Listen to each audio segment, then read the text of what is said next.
Hi dear viewers, आज का हमारा टॉपिक है केम प्लांट्स कौन से होते हैं और ये केम क्या प्रोसेस है, किस तरह का प्रोसेस है।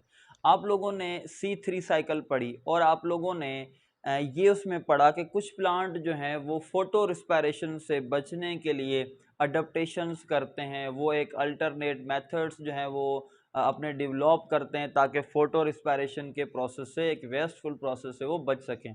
तो एक हमने पढ़े थे C4 प्लांट।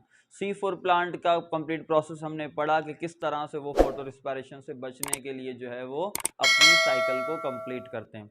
तो एक दूसरी कैटेगरी है जिन्हें हम केम प्लांट्स कहते हैं। तो देखते हैं कि केम प्लांट में ये प्रोसेस किस तरीके से होता है।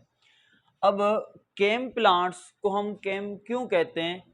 क्योंकि केम की फुल फॉर्म है क्रेस्युलेशन एसिड मेटाबॉलिज्म।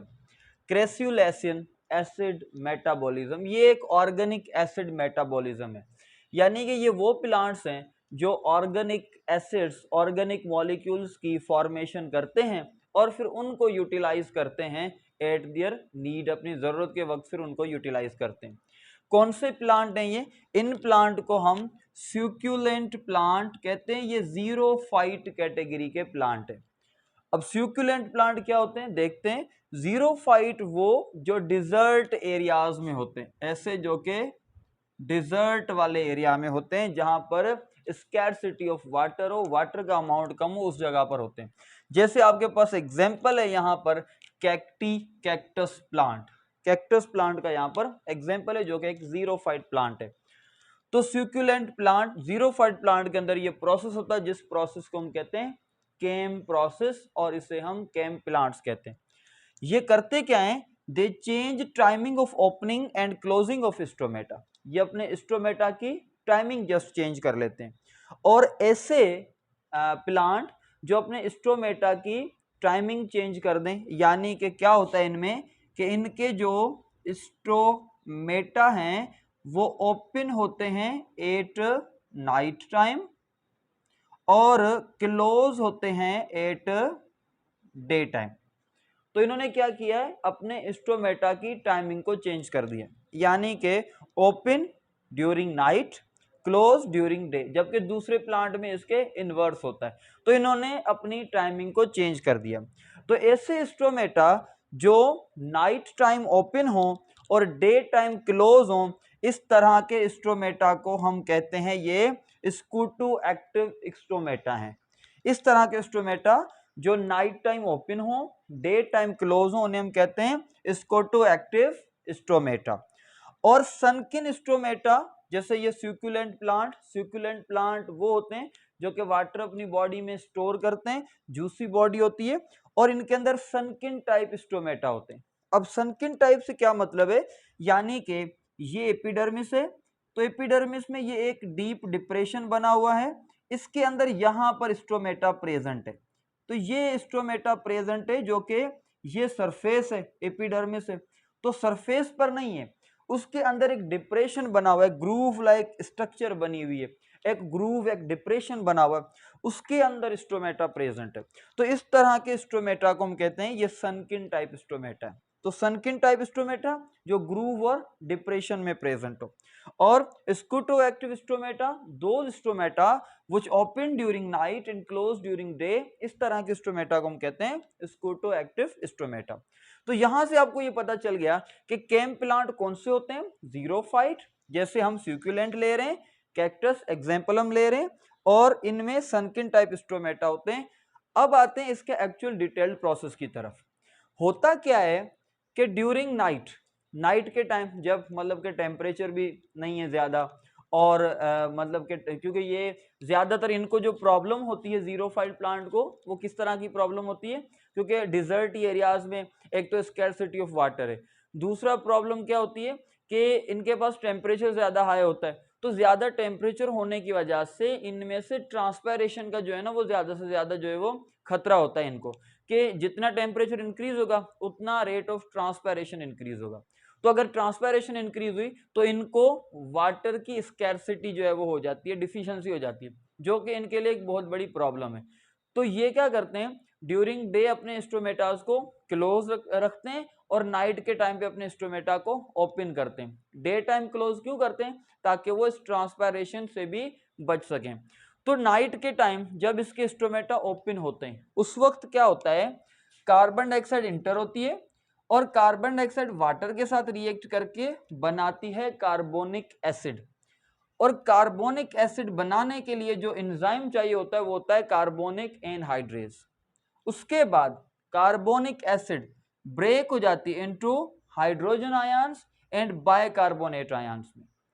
फिर आगे का process, PEP phosphoenol pyruvate combine with bicarbonate by the help of an enzyme called PEPCO. एक एंजाइम जो कि फॉस्फोइनोल पायरुवेट को बाइकार्बोनेट के साथ कंबाइन करवाता है, उस एंजाइम को हम कहते हैं पेप्को एंजाइम। और ये कौन सा एंजाइम है, फॉस्फोइनोल पायरुवेट कार्बोऑक्सिलेज, जो कि कार्बन डाइऑक्साइड को ले रहा है, रिएक्ट करवा रहा है इसमें। जब ये कंबाइन होते हैं bye the help of PEPCO तो बनता है ऑक्जेलो एसिटिक एसिड, जिसे हम OAA कहते हैं, ऑक्जेलो एसिटिक एसिड। यहां तक का प्रोसेस आपने C4 में देखा था और यहां पर भी बिल्कुल सेम है। उसके बाद क्या होता है कि यहां पर एक रिड्यूसिंग पावर मींस के NADPH2 रिड्यूस करता है और खुद ऑक्सीडाइज होता है और रिड्यूस करता है, इसकी रिडक्शन से बनता है मैलिक एसिड। तो एक NADPH2 खर्च होता है और बनता है मैलिक एसिड। अब ऑक्जेलो एसिटिक एसिड भी 4 कार्बन कंपाउंड है और इसमें से मैलिक एसिड बनता है, वो भी 4 कार्बन कंपाउंड है। उसके बाद ये मैलिक एसिड जाकर वैक्यूल में स्टोर हो जाता है और यहां पर ये जमा होता जाता है इस वैक्यूल के अंदर। ये प्रोसेस कब होता है, ड्यूरिंग नाइट टाइम जब स्टोमेटा ओपन होते हैं तो ये ऑर्गेनिक मॉलिक्यूल यहाँ पर जमा हो रहे हैं, मैलिक एसिड यहाँ पर स्टोर हो रहा है और ये मीजोफिल सेल में ये प्रोसेस हो रहा होता है। जब नाइट ओवर और उसके बाद डे, तो ड्यूरिंग डे क्या होता है कि ये प्लांट अपने स्टोमेटा को क्लोज कर देते हैं। जब इनके स्टोमेटा क्लोज हैं तो मीन्स कोई एक्सचेंज नहीं हो रही, बाहर से ना कोई चीज अंदर आ रही है, इट मीन्स कि कार्बन डाइऑक्साइड अंदर नहीं आ रही। उस वक्त क्या होता है कि ये जो मैलिक एसिड जो कि वैक्यूल में स्टोर होता है ये डिफ्यूज हो जाता है बाहर। अब ये 4 कार्बन कंपाउंड है, ये बाहर आ जाता है। उसके बाद malic acid convert into phosphoenol pyruvate जो कि 3 कार्बन कंपाउंड है और ये 1 कार्बन रिलीज करता है एक्सटर्नल एनवायरनमेंट। तो malic acid diffuses out from vacuole से बाहर आता है जो कि एक 4 कार्बन कंपाउंड है। ये कन्वर्ट होता है इनटू पीईपी फॉस्फोइनोल पायरुवेट जो कि 3 कार्बन कंपाउंड है और 1 कार्बन डाइऑक्साइड का मॉलिक्यूल यहां पर रिलीज करता है। और during this process NADP converts into NADPH2। तो ड्यूरिंग नाइट जो NADP खर्च हो रही है, ड्यूरिंग डे वो NADPH दोबारा बन रही है। उसके बाद पीईपी अगेन रीयूज के लिए चला जाएगा जो कि नाइट टाइम रीयूज होगा। और जो कार्बन डाइऑक्साइड है, कार्बन डाइऑक्साइड यहां से चला जाएगा C3 साइकिल में, जहां पर इसको राइबुलोज बिसफॉस्फेट एक्सेप्ट करेगा और C3 साइकिल में ग्लूकोज की फॉर्मेशन होगी।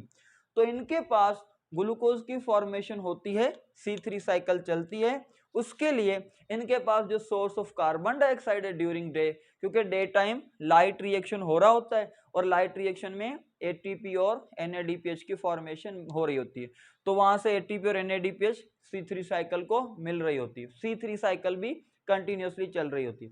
लेकिन प्रॉब्लम यहां पर क्या थी कि स्टोमेटा क्लोज है तो बाहर से कोई कार्बन डाइऑक्साइड नहीं आ रही, तो यहां पर अब क्या चाहिए, कार्बन डाइऑक्साइड चाहिए। तो वो कार्बन डाइऑक्साइड इसको कहां से मिल रही है, ऑर्गेनिक एसिड ऑर्गेनिक मॉलिक्यूल से मिल रही है।